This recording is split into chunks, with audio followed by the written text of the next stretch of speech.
Thanks for inviting me. I'm here to talk about Urban Oasis, which is a very new startup, but also one that is very exciting. I'm an architect and entrepreneur, half Russian, half Ukrainian in origin, so lovely to hear that there are eco-villages happening in Russia and that there's great work over there. My story is that after architecture, I went into entrepreneurship and I built many businesses in the world of enterprise and tech. And most recently, I moved to Stockholm to work with a real estate venture called Techcom. And well, I don't know if any of you have heard of it, but actually it's not what you would think. We are a co-living community, and there's 50 of us living in a house in Austin. And our goal is very much to develop a whole new area of real estate that really brings community together and promotes entrepreneurship within the city. And so, naturally, living in Techcom for almost 4 or 5 months now, the inevitable result was going to be some sort of startup, some sort of business that emerged. And that's when I got to know Albert, and together we have kickstarted this project called Urban Oasis. And before I get into what we've achieved in a short space of time, and why this type of innovation is important, I want to start by asking all of you to kind of travel back in time to the time when you were a kid, and you were asked for the first time the question, what do you want to be when you grow up? And in most cases, the response would have been, I want to be an astronaut, I want to be a scientist, I want to be a doctor, an artist, a musician, you name it. But how many people, how many kids in your class said, I want to be a farmer? Thanks. So, the funny thing is, I don't actually remember a single kid in my class that said that, or a single parent that we knew that would support that, or that would encourage that, or even consider that as an option, because it's seen as something that is backward. It's seen as something that you don't go into, not if you want to succeed in life. And then when we think about the global goals, when we think about sustainability, climate change, everyone in this room would agree that this is a big issue, and probably the most important issue facing our world and our society. And yet, if you look at the numbers, 70% of all the world's water supply is used in the food system. Over 1/3 of all carbon emissions come from agriculture and food. Which is funny because so little talent, so little of our time, our technology, our innovation goes into thinking about this issue. It's almost like it's one of the most important and yet one of the most neglected sectors. And so one of the things that we want to ask is, how do we get the smartest people in the world to really look at this question of food production around the world? And more importantly, get more people to realize that the technology already exists. We have technology that can grow 100 times more efficiently than currently is done in the past. We have the ability to grow inside the city and actually create controlled environments where we can go even beyond organic food, where we can take all sorts of different varieties and really learn what is the best way to grow, how we put the most nutrition into our food, and how we make it as healthy as we can possibly make it.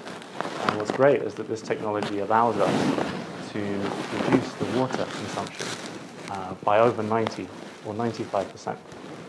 And the potential in terms of being creative with food, as well as also being hyper-local, is unprecedented. And we're seeing little signs of this crop up all around the world, but at a very, very slow scale. And one of the things that I think is important, bridging on the talk that came earlier, is we definitely need to have slow food values, but we definitely want to be thinking in terms of fast-paced innovation and you really leveraging technology to get to where we all want to go. Because it doesn't make sense shipping food all across the world. It doesn't make sense when we have global industrial food systems that waste over 70% of the food that is grown. And it doesn't make sense to have food that's produced with so many agrochemicals and pesticides, and that we have such a meat-intensive diet, when it's much healthier, better, and even more tasty to have a more plant-based diet. And so with all of these things considered, what do we do next? And so I'm an entrepreneur. I'm very much driven by the question of how do we not necessarily go back, but learn from the past in order to innovate for the future. And that means embracing the technologies that we have today. And as much as it's often seen that technology is something that pushes us away from nature and actually causes many of the environmental challenges we have today, it doesn't have to be that way. It can be a part of the solution. And it can also bring communities together and create business models that can actually work in our world, in our society, and in our economy. And so with Urban Oasis, what we did is we realized this is an industry that's already emerging. It's already an industry that's advanced in indoor and urban farming in the States, other parts of Europe. And it's quite crazy, for us at least, to realize that it's actually not really very developed in Sweden, which is ironic because actually this is the place where food is most expensive and when actually the quality of food, especially in winter, is quite low. And so this is a beautiful opportunity to actually bring a new technology into the market and actually support the very values that we want to see within the food system. So we looked at this industry, we researched, and we realized, hey, there's an opportunity. But how do we build a business around this where we can really develop a competitive advantage and do something that was a bit different? And that's where Tech Farm came in, and then real estate networks that we have. So all across Sweden, there are car parks underground. There are tunnels, there are spaces, both in the inner city and also all around the neighborhoods in the countryside and in suburbia. And if you can use those underground spaces to build urban farms and also to create distribution centers where we can take locally produced food, repackage them and deliver them straight to customers and members, we can come up with a solution that is more affordable, hyper-local, and way, way more nutritious and tasty than currently is on the market. And that simple angle of focusing on real estate that would otherwise be unavailable, unused, kind of used for kind of car parks, that space can actually become a platform to launch a whole new ecosystem and a whole new industry. However, that's not just enough to do that. What we also need to do is think about the experience of how people buy food and kind of reimagine the role of the supermarket. And many of you have looked into the real retail industry. Most things are going online, and therefore we need to completely reimagine what does the high street mean to us. And so a big part of making Urban Oasis work is going to be how we engage with communities at a hyper-local level and get people not just to buy one little box of strawberries, a few blueberries on Sunday, but to actually commit to being a regular weekly member of a system. And that system is basically combining really smart, well-controlled, high-tech, efficient urban farming with local sourcing from local producers and farmers around the city to really reduce the time from point of harvest to point of consumption, not to 3 weeks or several months, sometimes years, it's crazy to think, but to less than a day. How do we do that? Because the nutritional value in that is huge. Also, the taste is way better. And on top of that, you also don't need to put things into plastic packaging. You don't need to create hermetically sealed bags. You don't need to do any of that. Because literally, the food is right on your doorstep. So that's what's exciting about this venture. What we have is unique access to real estate, very good relationships to municipalities and real estate companies that want to find a way to make a sustainable impact and also maximize the value of their property. So it's a win-win. And then on the social side, it's really, really important to consider how do you get people to not just buy food, but to use food as a way to bring them together, to allow people to get to know their neighbors, and actually create a retail experience which is about human connection. And that is all possible. And you don't need the extra costs of a supermarket, and you don't need to ship food around the world. you can grow it right here. And so that's what we're doing. And we're using this new emerging technology that has kind of exponential opportunities, where you can grow food at 100 times the quality and efficiency. And we're using that to shift the way that the industry works. And so we're just beginning. It's been a very fun journey over the last few months. And some really exciting people have come on board, supported us. And we're excited to go into the tunnels, which we have access to, and the car park in Lily Hoppen. And we have over 100,000 square meters of potential growing area, which can supply, I think, somewhere close to, how many is it, 1,000 tons a day, something like that. And for over 25,000 people in Stockholm. And that's just one location. And if we can develop a franchise model where we can access, through partnerships with real estate companies and municipalities, underground spaces, set up those farms, and then scale up and create a franchise hyperlocal model which can be taken to any neighborhood anywhere, really, then I think we have an opportunity to really scale and completely shift the balance of power that currently exists within the food system. And that's what's super exciting about this. It's technology actually being used to catalyze a shift that people want. And the power of urban farming, I think, is just beginning. And what we're trying to do in Sweden is kind of set an example. And that example can begin with taking over this awesome space. It's literally the most stunning, kind of cool car park I've ever seen. It's crazy that exists, but it's awesome.